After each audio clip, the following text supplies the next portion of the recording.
Yeah, you can have your water bottle up on the thing. Yep. I didn't ask. Yeah, no, yeah.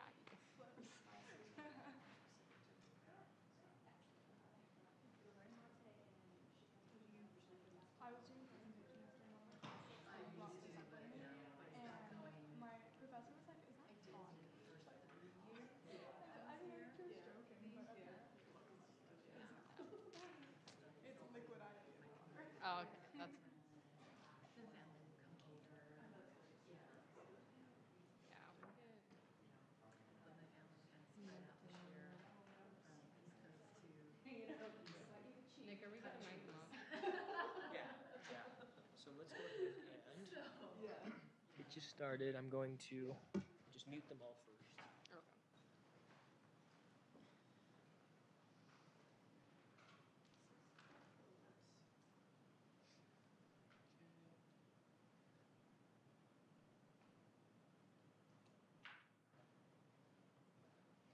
Here we go. So they're all muted. Okay. And then you can either put that in a pocket or like. Just flip this onto your between some of your buttons here. Like there or Yeah. back? Yeah, you're good. Okay. Yeah, that's good. And then There's good. we're gonna mic this up just right here. It's not on yet. But I'll you're micing them all. This you can put it in your pocket or you can just hold it whenever you like. And then yours, you're all good. Yeah, you awesome. That's good. And then we'll get Abby hooked up when she's ready. There's nothing you all have to do. I'll be able to turn it on and off remotely. You know how this works. You helped us out a lot. Although Arden was usually the one micing people up. So, Maybe. so That's true. That's true. Okay. I know it's magic. Yeah. It's magic. Yeah. What did you do in church? I was in Mexico City. I was in Poland. I was working for Auschwitz. My stuff. For the museum. Yeah, you can put it on down on the chair right there. That's fine. Hi. Yeah, sorry. Good to put that in a pocket. Yeah, you can either hold it or slip it. It has a clip on it. You can put it on your waist.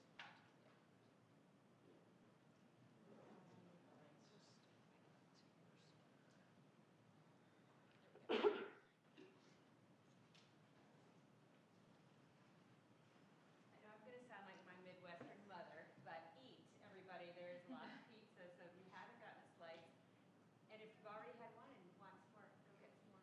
Yes. Or we'll have to eat all that pizza. Don't make us do it, please.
Welcome to today's Hinckley Forum. My name is Rory Stewart. I will be the forum host for today's conversation. The Hinckley Institute of Politics is a nonpartisan institute at the University of Utah. The Hinckley provides an array of transformative experiences for students through internships, forums, and classes. Hinckley forums seek to foster public discourse and civil debate on the most current and pressing issues, bringing in local, national, and international thought leaders. This forum is a global intern Q&A and is presented as part of the University of Utah's International Education Week. International Education Week celebrates the benefits of international education and exchange. This annual event is an initiative of the U.S. Departments of State and Education, invites educational institutions to showcase and promote international programs that prepare students for a global future. At the U, this means a full roster of events that showcase a variety of ways of our community can go global. And join us for a week of ways to become a more globally minded citizen while at the U. We are also grateful for our partner with the University of Utah Office of Nationally Competitive Scholarships on today's event. Today's panel will be moderated by Global Internship Director Jean O. She will be joined by students past and present who have participated in a global internship. They are Abby Williamson, Anika Rao, and Will Mortensen. A global internship is for everyone, regardless of major or prior international experience. We hope to see your applications come in soon. I will turn it over to Jean O to get us started, but please join me in welcoming our guests. Hi, is this on? Yep. Great to see all of you here, especially some familiar faces that I'm working with toward a global internship. So welcome, and thank you for your participation in representing global interns who have gone abroad and done the brave thing and worked professionally in settings that are completely unfamiliar to you. I'd like to introduce, we'll start over at the end, Will, and I'll let them say where they interned and what their experiences were. Abby in the middle, and Anika closest to me. So the global internships, how they work is you develop an interest in wanting to do something amazing abroad, somewhere out in the world, not studying, but working, getting your foot in the door of professional, whatever it is that you are studying, whether it's marketing or research or health or teaching. And you come and talk to me and we identify a suitable host office where you can practice that profession and see if it is indeed where you want to go after you graduate. Or I have had a number of students come back and say, oh, I'm so glad I practiced that because I now know I don't want to do that after I graduate. And I have had a number of students change their major, which is just as valuable, if not almost even more valuable, because then you don't waste time graduating with a major you're not going to use upon graduation, but then you switch gears and you do study something that you do want to pursue for years following graduation. So that's essentially how you get started in the process. And then I walk you through all the applications for the program, for the scholarships, because there are a ton of scholarships available through both the university and off campus. There are people who love the idea of college students really going out beyond your comfort zones and experiencing not just professionalism, but the world, and they want to support you through it. I'm going to tell you, college is about the only time people want to do this. After you leave college, if you end up in a global position that might pay for your travel, chances are any global travel that you do is coming out of your own pocket. So this is a fabulous time in your life, fabulous resource that you have to be able to spend 10 plus weeks abroad learning something about the profession that you are interested in going into. Not all on, but largely supported by university dollars, all right? We will take questions about global internships in general and in specific following the panel's discussion. But yeah, so hold off on your questions until then. And then I'm going to let our panelists share from their experience. And then after half that time, I'll hand it over to our partners at the Office of Nationally Competitive Scholarships. All right, so you are all mic'd up. First question, let's have you go ahead and introduce where you were and what, maybe generally what your internship role was. All right, so I was working for the Auschwitz-Birkenau Memorial Museum in Poland, and my job was to work for their archives department to index prisoner data and to help make it more accessible online for anyone looking into the victims of the Holocaust. And yeah.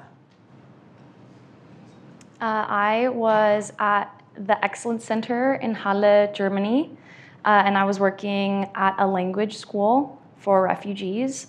My position was mainly to teach, well, I thought I was going to be teaching English. I ended up teaching German to refugees.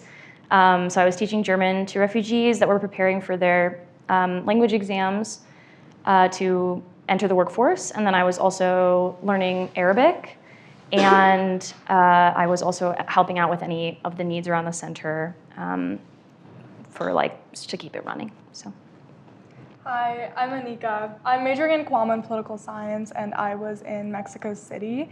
I was at a public affairs consulting firm called Grupo Estrategia Política, which I'll abbreviate to HEP, that's what they call it. And kind of the majority of my job was supporting public affairs consulting projects. So I was mainly working in the consumer goods and financial services industries, but HEP worked with a lot of US clients and Mexican clients that were like trade associations, large MNCs, so that's kind of what I was doing. And for those of you who may not be as familiar with the Spanish language, it's HEP for the acronym GEP, which is a silent, or not silent, but G is pronounced H in Spanish. Yes. Right. Yeah. Thank you. So what was memorable, maybe it could be a best, a really great moment or experience that you had at your internships?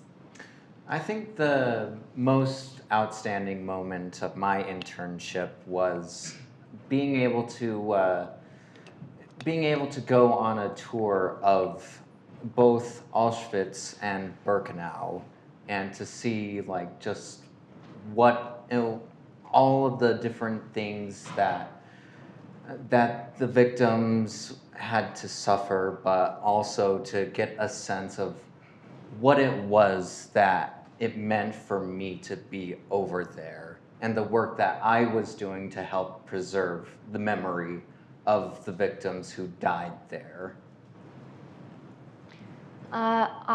It's hard to choose one because I had such a great time, but I would say probably when all the interns at the center, we took a trip together to Berlin, and we visited the diaspora community there, and we tried like traditional Syrian breakfast, and we explored, both German sites and also Arab sites in Berlin, and then just kind of getting to grow our community in that way of both enriching the cultural experience and then also getting to know each other more, and just getting to spend time together traveling was just a big highlight for me.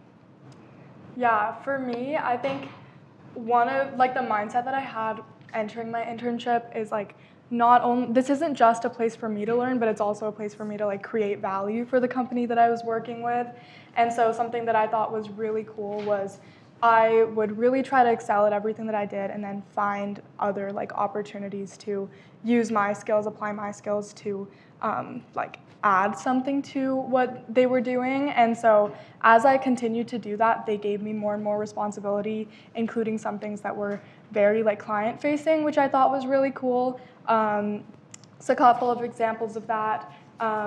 there's this thing called the Foreign Corrupt Practices Act, and we don't have to get into it, but basically an executive order earlier this year changed like the enforcement of the Foreign Corrupt Practices Act, and so I was reading a news article about that, and I was like, this probably affects a lot of our clients, and so I talked to one of my managers about it, and then I was able to produce kind of this brief that was sent to all of the clients from the U.S. that were operating in Mexico, which I thought was really cool. My work is directly impacting all of these companies, which many of them are very recognizable. So I thought that was really exciting. And those are things that we can't really prepare the interns for. Do you know what I mean? I didn't sit Anika or Abby or Will down and say, okay, look, this is how to be a good intern. I mean, we do go over general intern principles and values to hold on to, but there was no way to know what specific situation these interns were stepping into and the executive order that went out and what Anika's response was going to be and how she was going to be proactive and do the extra work and go the extra mile and communicate the way she did with her manager that eventually produced, a superior work that they then really praised her for, received really good feedback from her supervisors. We try to tell the interns, your internship is not just often, but it's always what you put into it. And again, it's not just the intern that walks away with, oh, this was fabulous, this is what I want to go into when I graduate. But it's also what the intern learns doesn't work for them. That's just as valuable as, oh, I loved doing this research. I loved doing, these tasks that led to this deliverable that only fuels my passion for this field even more. Both are equally valuable, and both are only attainable if you do the work of arriving at those conclusions. Just like when I asked the question, what was your outstanding memory? We had amazing trips to different places around the world, but Will's outstanding memory was from one of the darkest moments in human history. But that was a huge learning lesson and experience that's going to stay with him, I would venture, for the rest of your life. On that note, what was the most challenging experience that you overcame through your internship? I think it was getting through all the just living and working at Auschwitz itself. It's such a big name that you hear about, you constantly see about, but to be there, it's a whole other experience in of itself. And definitely there were those days where it was not easy to get through everything, but it was really thanks to the support of not just the staff, but fellow interns that made the experience a little more comforting. But yeah.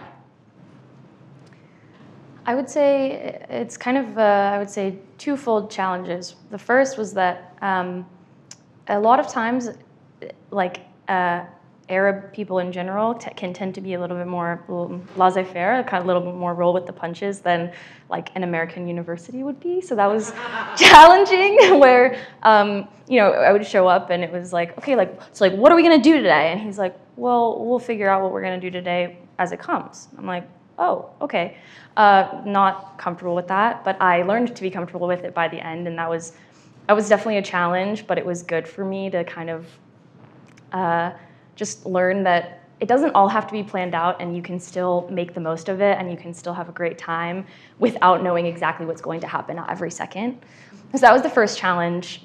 And the second challenge, I think, was just in general working constantly to decenter Western perspectives and to talk to people who had experienced displacement or who had experienced persecution in the global South, and to really try to decenter my perspective of when I would want to say something, and then I'd be like, actually, maybe I shouldn't say that, because it wouldn't actually be having cultural humility and having empathy for your experience as a refugee or as a as a migrant from the Middle East. So I think, yeah, it was like the kind of rolling with the punches and then always trying to have cultural humility. I think my experiences are definitely coming from a different perspective, like working for a company versus, what these two wonderful people were doing. But for me, it was definitely the language barrier. So I took years of Spanish in high school, and it's like my Spanish is passable, but it's definitely not like, I read something recently about how Spanish is one of the languages with like the most number of syllables per like time unit. So it's like, yeah, like if my Spanish teacher is talking to me, like I can understand 80% of what she's saying, but like it was more like 20% of what my coworkers, my colleagues were saying. And so that was one of the biggest challenges for me, just like being able to like integrate myself, despite the fact that they were like the loveliest people ever and like they really included me. Their language that they communicate in is Spanish, and it's Spanish at a professional level, and my Spanish was not at that level. But I think, like, yeah, with challenges comes, like, opportunities. And for me, that meant, like, really, like, going the extra mile and making an effort to build relationships with the people I was working with. And I feel like I did that pretty well. I think, obviously, like you said, like, having, like, cultural humility, I guess, like, I'm not going to force everyone to speak in English to me all the time, but in the moments when I could like interact one-on-one with people or like, I guess I just tried to go the extra mile by like really building relationships with the people I was working with. And I'm really grateful I did because they're very smart, hardworking, kind people, and I still have relationships with a lot of them, so yeah. Excellent. And the concept of going that extra mile and knowing that you are not the center, and really working to decenter yourself and really pushing yourself to learn and not just act, be pro, what am I trying to say? It doesn't always have to be an action to learn, but to sit in it and be still and be quiet and let the learning and the reflectiveness come to you. That's all part of the internship learning experience. This global internship, it is a course. You get credit for it. Instead of going to lecture, you're going to Mexico, you're going to Germany, you're going to Poland, not Gardner Commons. And for that, you are receiving university credit. So we're hoping that you do the global internship in preparation for your career beyond the university, but it's also set up so that it is a learning experience, so that you can reflect on who you are, where you are in the world, where you want to be in the world, and to take steps, to identify steps on how to get there. On that note, how has the internship experience prepared you for life beyond the university? I think it's definitely like opened myself up to just exploring further beyond what I read about, what I listen to, and it's definitely like made me it has made me more open to just like seeing what else there is to experience beyond just an image online or text in a book. Yeah, before I did this internship, I knew that I wanted to work in refugee affairs and with displaced persons, but after this internship, I feel 110% sure. Like it really, interfacing with refugees in person made me realize how little I actually knew about what it's actually like. Like one of my students, for example, said that refugees are often seen either as victims or threats, but rarely as humans. And that, I think, stuck with me the most, and it's really driving my goals, and it's driving where I want to go, because it gave me the real interaction that, like you said, you can't get in a book, you can't get from watching something. Like it's not the same as actually doing it in person and immersing yourself in the field that you want to be in. Yeah, I think for me, I had never really considered public affairs consulting as an option prior to going to Mexico City. It was just kind of the global internship that I felt aligned most with what I was interested in doing and that I felt like I could apply my skills to. But leaving the internship, I would 100% go back and work for them or for another like public affairs consulting firm. I thought the work they did was incredible, and I think especially because they hold themselves to such a high ethical standard, especially like in an area where there are kind of, I mean, speaking of the Foreign Corrupt Practices Act, like there's a special kind of focus on the Latin America region because of the presence of like transnational criminal organizations there and how they're related to businesses. So I really like that HEP was like kind of maintaining those very high ethical standards. And that's kind of work I could definitely see myself doing. I think beyond that, I'm interested in working in business, but prior to this internship, I had mainly worked at like nonprofits or kind of like in the social impact, social sector world. And I loved that work, but it's a very different environment from a business professional environment. And so to be there, like I was there like 25 to 30 hours a week, I would say. So to be there like a little bit less than full time, but just to be in that environment and learn how to like carry myself in an environment like that was really awesome. And we want you to remember that it's a global internship program, not just internship. And so it's important for our interns out in the world to get the global component. And so our interns that go abroad rarely work 40 hours a week. It would defeat the purpose of traveling all that way for you to sit in a cubicle or in an office at a desk in front of a computer 8 to 5 and then go home tired, exhausted to experience the local culture, cuisine, experiences. And so it is somewhere between 20 to 30 hours a week. And we do encourage you not just to experience the very local culture and cuisine, but if you can, travel out, right? Take a bus, take a train, take a plane, and experience even more. Be global, become a global citizen with global competencies. And we encourage that. It's built into the program, into the course, and the scholarship dollars help support that. I just lost my train of thought. You should ask us about what we did in the city. Yes, yes. The places that we Thank were you. in. I want to talk about that. Okay. Do you want to go first, though? Yeah. So like, I think like really the only like places that I was able to go to within a short time frame was Krakow and Katowice. But Krakow I went to the most, and such a beautiful city, literally thousands of years of history built upon it, with castles, with cathedrals, beautifully ornate. It was a spectacular city, and like it really made it fun to like just go out and about and explore like just what else there was outside of my place of work.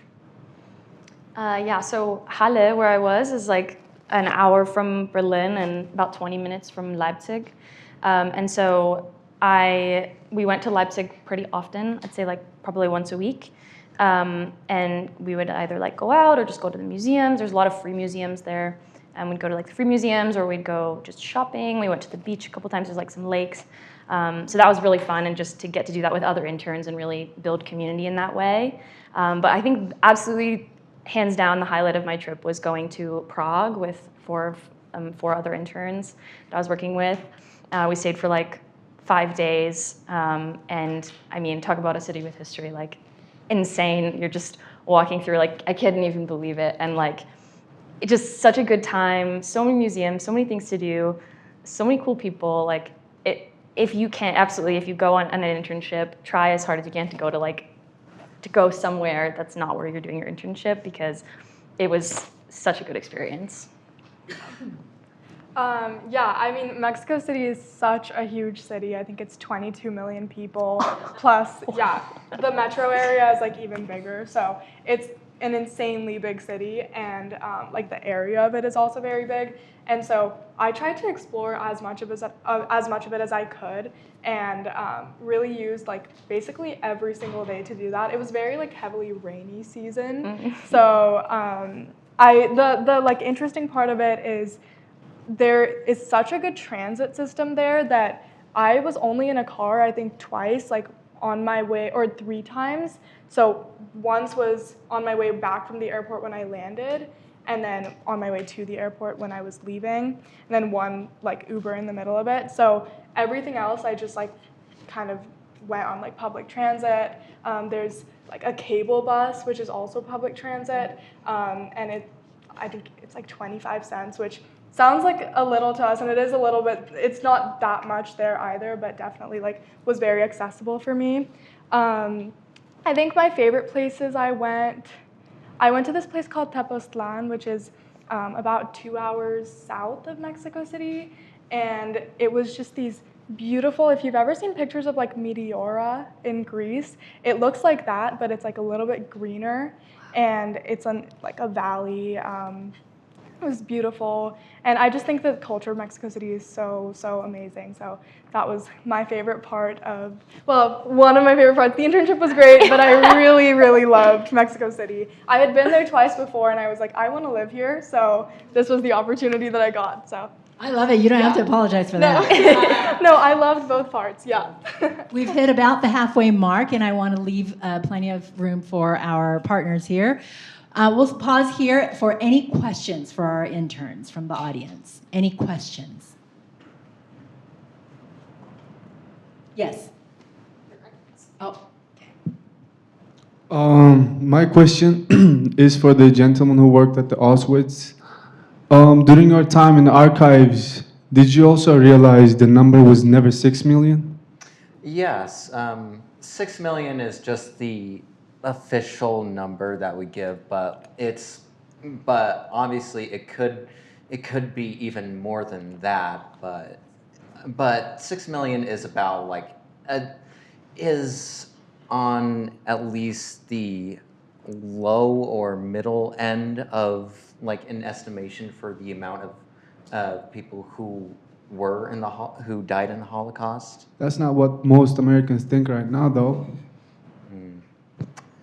Yes.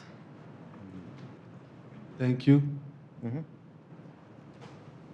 There was a question over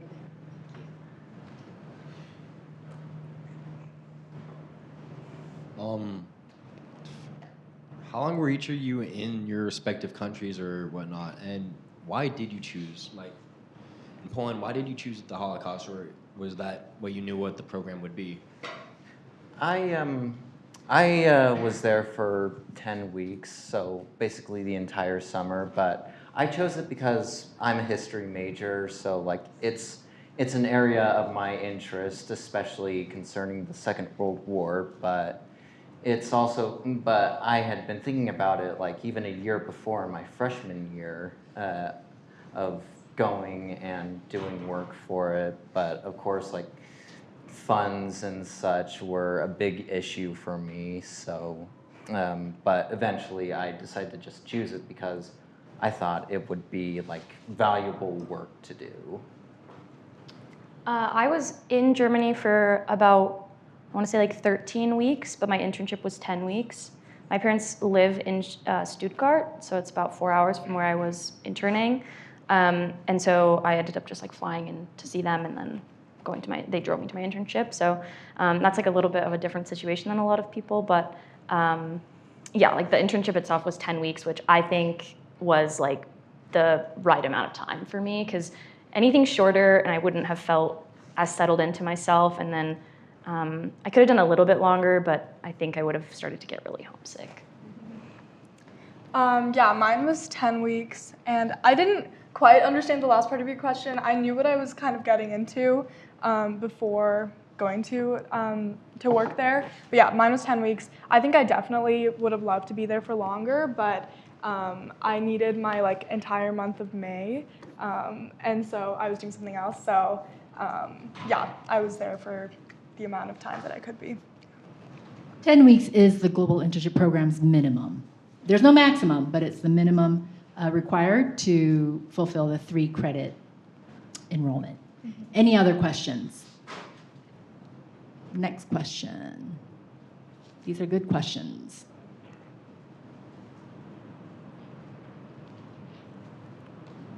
Going once. Yep, over there.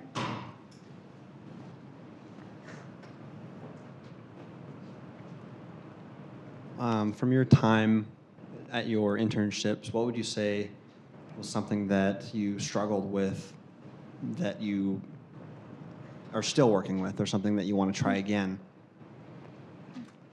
I think for me, it's just, I would say like keeping up with like just what I learned and like looking more into it. It's with the area that my work was concerned with. It's exhaustive, and like there's so much to go through that it's genuinely hard to like just learn everything about it. So definitely like just trying to learn like some of the things that like I took away the most, like mostly about like the victims themselves and just the culpability of others with perpetuating genocide like the Holocaust. For me, I was the team lead for the interns, and I didn't know I was going to be in that position. And my supervisor was kind of like, "I think you're going to be the team lead." I was like, "Okay." And for me, the hardest part with that was communication, and really making sure that I was staying on top of communication and understanding that even if you can read between the lines or kind of glean like implied things, that not everybody can do that, and to really make sure that every time I was communicating extremely clearly and making sure that everybody was on the same page.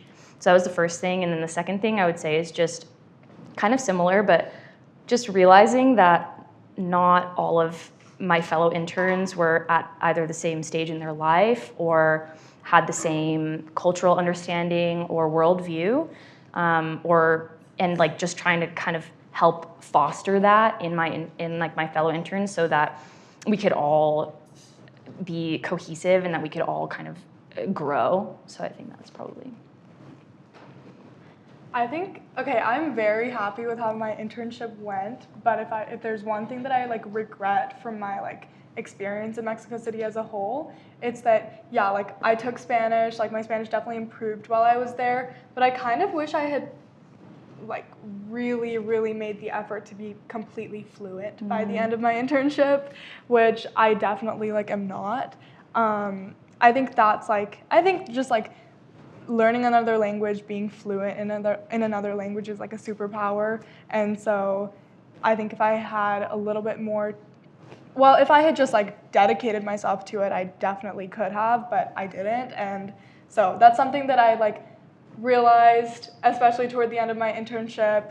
And then I've been practicing on Spanish dictionary, so hopefully that helps me. Well, we are past time, and I want to make sure we give proper time for our partners. Thank you, interns, so much. And we should have a few minutes at the end after their presentation for even broader questions for both offices. But without further ado, I'd like to introduce Allison and Susan from the Office of Nationally Competitive Scholarships, who will tell you about how to fund not only this program, but your other educational opportunities here at the U. And your walkthrough. Okay. Oh, yeah. Just move the mics back to us back here. So Yeah. we'll have a mic. Do we need to dim the lights here, Nick, to be able to, okay.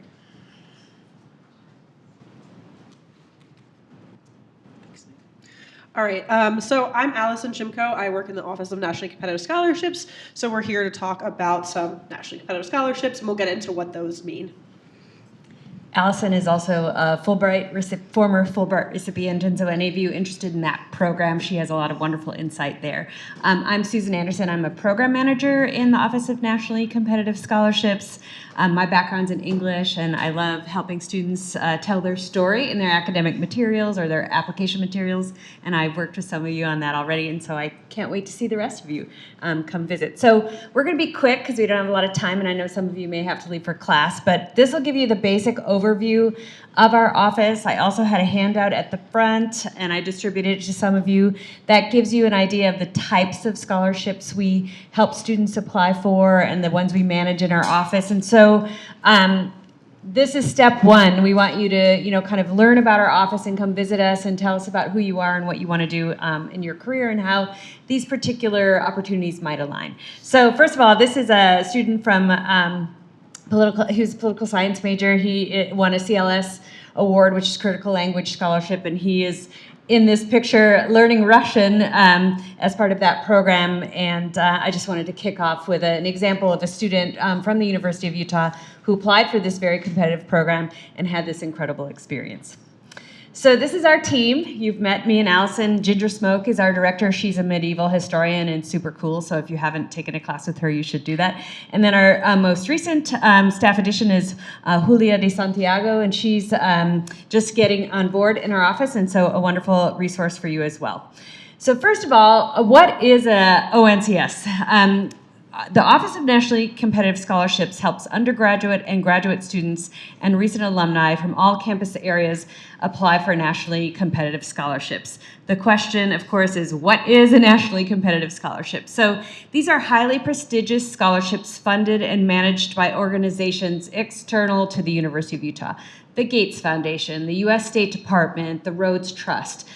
Those funds aren't coming from the University of Utah, they're coming from elsewhere, and that's why you will compete with people from across the country and also across the world. We, of course, think University of Utah students are nationally competitive, and we've had really good results with a lot of candidates for a lot of different opportunities, and so by all means, you should apply. So what might a nationally competitive scholarship cover?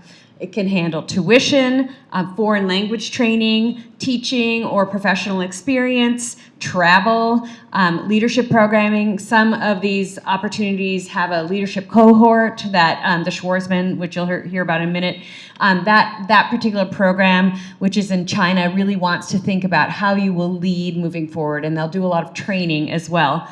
A living stipend, who doesn't need that, right? A research stipend, sometimes passports and visa fees are covered, sometimes health insurance is covered, and sometimes in just a few opportunities, there's money for dependent support as well.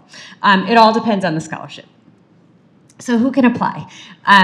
This is the tricky part. We manage over 30 opportunities, and each one has its own target audience and application materials and deadlines. So some are open to all majors and disciplines. Fulbright is a good example of that. Some have specific fields. You have to be a STEM student. Some has an area, I want to work in public service, or some is a region. This is for people who want to visit Asia, for example. Some target a specific year in your academic journey. You can apply as a sophomore or junior to an opportunity, or you have to apply the last semester of your senior year, or you have to already have a degree in place before you apply. So it really depends on the scholarships, and that's why we like to meet with you to kind of figure out where you are in your journey. Here's some friendly faces from this past year who applied for opportunities through our office. Like you, they have great background stories and interesting professional goals, and we help them sort of realize that potential and move forward by completing an application. I'm going to hand it over to Allison for this part. Thanks, Susan. All right, so we have a couple of different opportunities. I like to break them up. And so there's postgraduate study, experiential learning and language study, or research opportunities. So those are a couple of different opportunities. I'm not going to name all 30 of the scholarships that we manage, but I will name some in this presentation. I'll run the show. So postgraduate study, this is International Education Week, so we're really talking about international scholarships that you guys could get.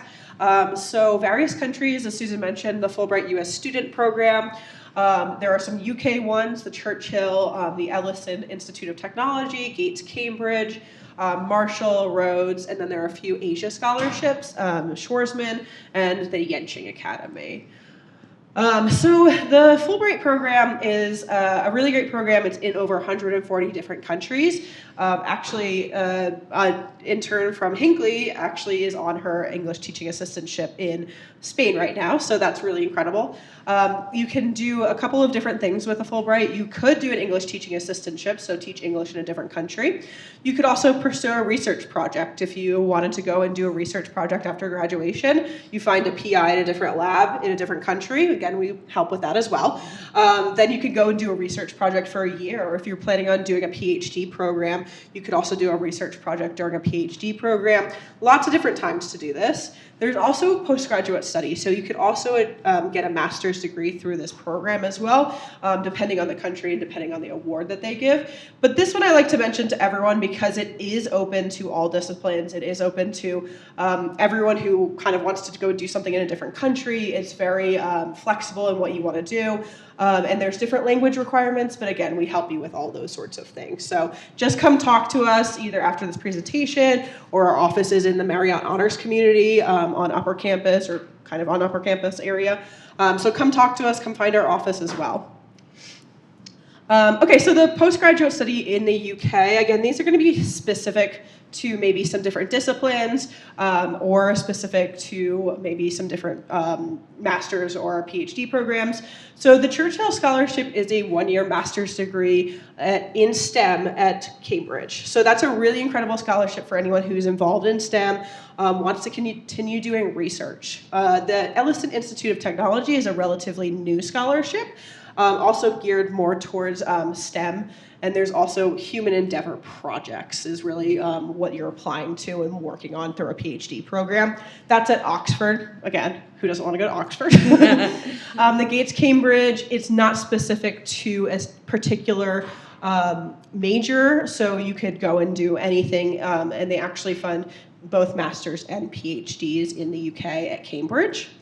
The Marshall Scholarship, I really like this one because you can kind of make your master or master's degrees what you want to do. So in the UK, for the Marshall Scholarship, you could apply to a one-year program, a master's program. You could apply to a two-year master's program, or you can apply to two one-year master's programs and end up with two different master's degree programs, either at the same institution or different institutions. And it really provides a different, ability to network with people and ability to get your education in a couple of different places. Maybe you can buy in different degrees. This is actually one that, if you guys are interested, Nick applied to and was a finalist for. So if you guys have any questions, of course you can ask us, but Nick went through the process as well and got really far. So that's a really great scholarship that allows you to kind of bridge maybe two different disciplines together. The Rhodes Scholarship, who here has heard of the Rhodes Scholarship before?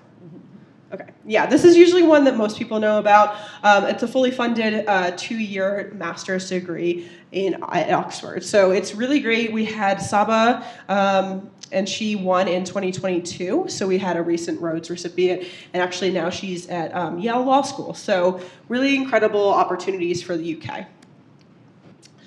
For China, there are a couple of different opportunities. So the Schwarzman Scholarship, we've had a few people apply to.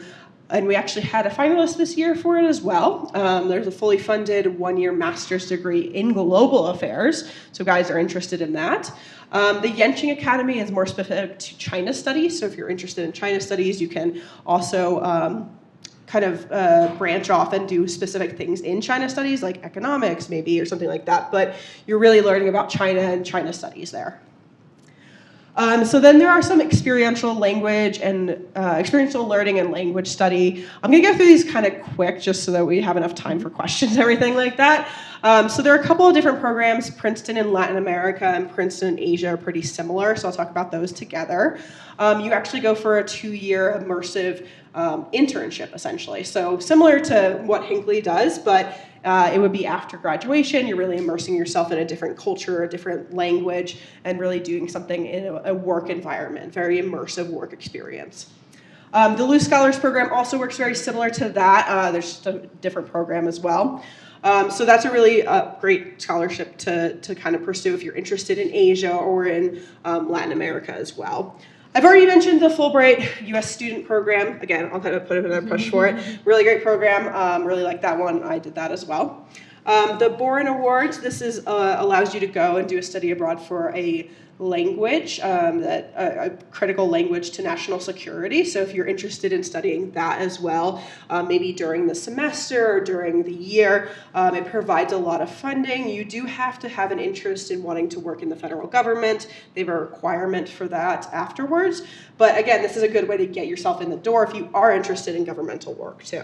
And those languages are, it's not a traditional Romance language. It's Japanese, Mandarin, Arabic, Swahili, I think was one of them too. And we'll have this information on our website, but it's for these languages that the U.S. has deemed crucial to national security and economic prosperity. And so we can talk to you about that more if you have any questions.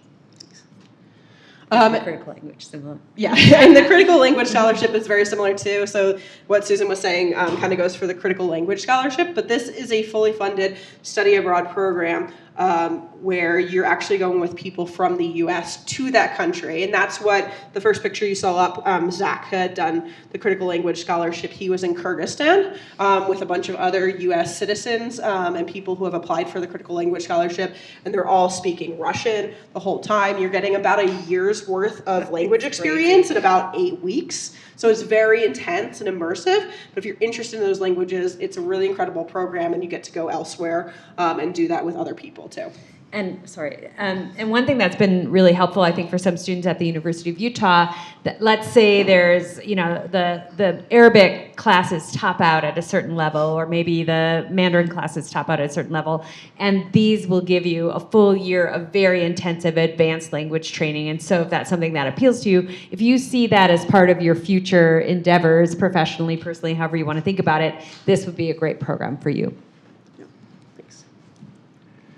Oh, yeah, so I just talked about... You really whipped through it. Nice job. And then just some research ones as well. So Fulbright I already mentioned. You can also do that program for a research one. There's also the Dad Rise Professional and the Dad Rise for STEM students. And those are STEM internships during the summer in Germany. So if you want to work on a project, if you wanted to get some more research, maybe international research for STEM under your belt, another great program too. Oh, this is a student...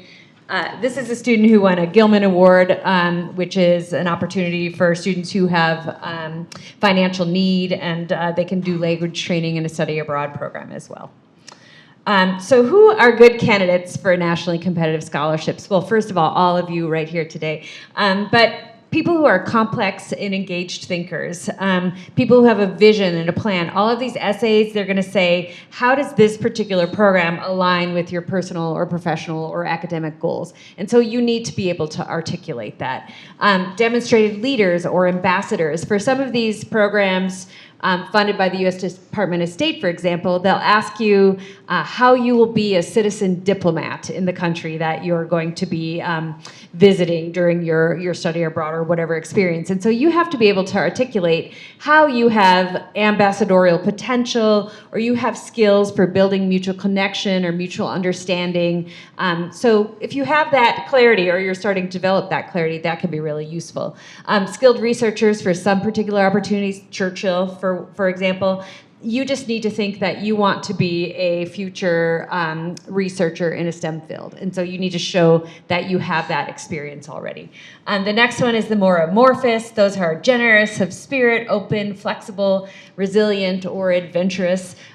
If you want to do a program abroad, these are things that often will have to occur in your life during that process. And so if you can articulate how you have that capacity, or how you think you want to develop that capacity, and that can be whatever I grew up in a rural Wisconsin, and so I could make an argument about why I need to study abroad. So could someone who's already spent 10 years in China, right? So it really depends who you are and what you want to do. And then finally, for some of these, especially like roads, you want to change the world, and how do you want to do that?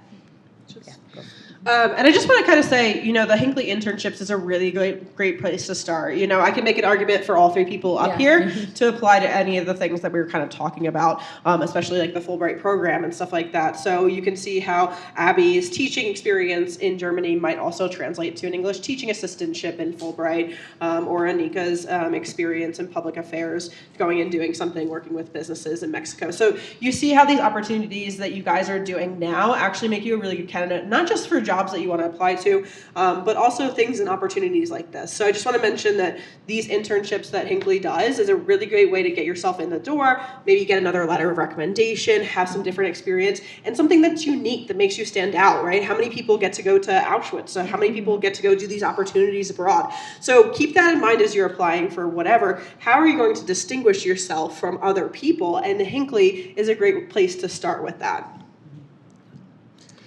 And then just briefly, I know we're kind of whipping through a lot of material, but a lot of people don't know about our office or the services that we offer to students to help apply for these nationally competitive scholarships. So we're just going to kind of go through what we can do to help you pursue these global educational opportunities. So first of all, we can advise on opportunities that align with your academic and professional goals. So I want to, work in Germany in the future, and a Fulbright will, teaching English in Germany will maybe help me get to that path. Or I want to be an academic researcher, and I want to do STEM research in Germany over the summer. Germany's my hot topic today, I guess.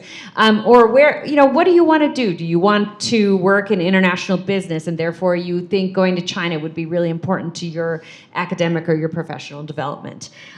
We help decide whether or not you're eligible for a particular opportunity. Sometimes that can be, simply what year you are in school. Sometimes that could be GPA driven. Sometimes that's you have to have a lot of leadership experience, but it really depends. Sometimes, like the Churchill, you really need to just be focused on academic research in a STEM field. You maybe don't need leadership experience, but you have to show that you would be a great researcher moving forward in your career. And then information about application processes, timelines, deadlines, and University of Utah endorsement. So like I said earlier, we run 30 different opportunities. For now, maybe that will increase, but each one has its own application materials and its own set of deadlines. Some of them require a University of Utah endorsement process, and that means that the University of Utah can only nominate a certain number of students on behalf of the university, and so we have to do an internal vetting process to make sure that our most promising competitive candidates are moving forward in that process. Sometimes it will be an interview process. Fulbright is a great example of this, that students will participate in an interview process with faculty members, and it will help strengthen their applications so that they become even more competitive candidates moving forward. So that's just a couple of the things we do. Do you want to take it home with the other stuff? Yeah. Sure. So we also assist with helping prepare your application. So we read over reviews of your application and provide edits and guidance on that as well. We also assist with other written materials, help with letter of recommendation, thinking about those as well. And Susan mentioned as well endorsement and practice interviews. If you do receive a finalist interview, we do set up a mock interview for you as well. So we do a lot of different things in the office, but the best way to kind of see us is just to come meet with us and see if you're interested in any of these scholarships.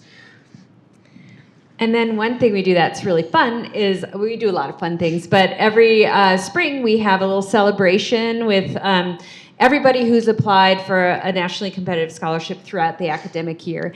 And it's not, we're in it to win it often, right? But we also see the value in applying, the sort of professional and personal development that comes through when students are thinking about their goals and thinking about what they want to do and developing application materials. It's very hard to write about yourself and your accomplishments, and going through that process can position you really well, even if you don't get the scholarship, for applying for graduate school or preparing for an interview, things like that, or applying for a job. So the process itself can be very valuable, and you also can reap many rewards beyond just the award of the scholarship. And so every spring we'll have a celebration in this last year was in the Crimson View Room, which was quite lovely. Provost Montoya came and met with some of the students. And so it's a really wonderful opportunity to sort of connect with other students at the university and people who are doing amazing stuff and really celebrate the work that went into creating a nationally competitive scholarship application. Anything else? I just kind of want to say as well, there was one scholarship that we didn't really mention up here, but I do want to put a plug for it. The Gilman Scholarship is a great scholarship if you are a Pell Grant recipient and planning on doing any sort of study abroad programs. Hinckley as well. So those programs would be funded by Gilman. Susan's our main campus representative for that, but we can definitely help with helping apply for a Gilman scholarship to send you guys abroad as well. So just another one that I wanted to mention that we didn't get to as well, but another great scholarship if you guys are Pell Grant recipients and are planning on doing a study abroad, internship abroad, anything like that. Here is our website. I know it's really long. Apologies. And here is our email address. Also really long. Yeah. Also really long. You can come visit us in person at MHC 1204 at the very end of the hallway. We'll be here as well at the end of this for any questions or things you guys want to chat about too. We're like passing the mic. And even though we're housed in the Marriott Honors community, we serve students who are non-honor students and students from all over campus, and also recent alumni. So if now's not the time for you, maybe it's going to be in a couple of years that you want to pursue something. So we will help you create those materials. Great. Does anyone have any questions about our office? We've got about what 1 we do? minute left. Yeah. Look at it. You got it. Any questions for us? That clock is fast. Oh, okay. Even better. Yeah. Oh, okay. And really, this is just step one. Come talk to us now. Come, look at our website. Come schedule an appointment. We can talk to you about things that align with your interests and your vision for yourself, for your future. And even if you don't have a vision yet, stop in and talk to us. We really do like to get to people early in their careers so that they can see the opportunities available and how it might take them to where they want to be next in their lives. So, Yeah. I have a question. Yeah. I noticed that the loose grant was listed, and when it used to flow through the Asia Center, Hinckley students that were going to Asia on internships were able to be funded by the loose grant. Is that still the case? This is a Loose Scholars program, so that is no longer happening. Yeah. So this is Loose Scholars, which is more driven by professional experience or placement, not that kind of program. Yeah. Anything else?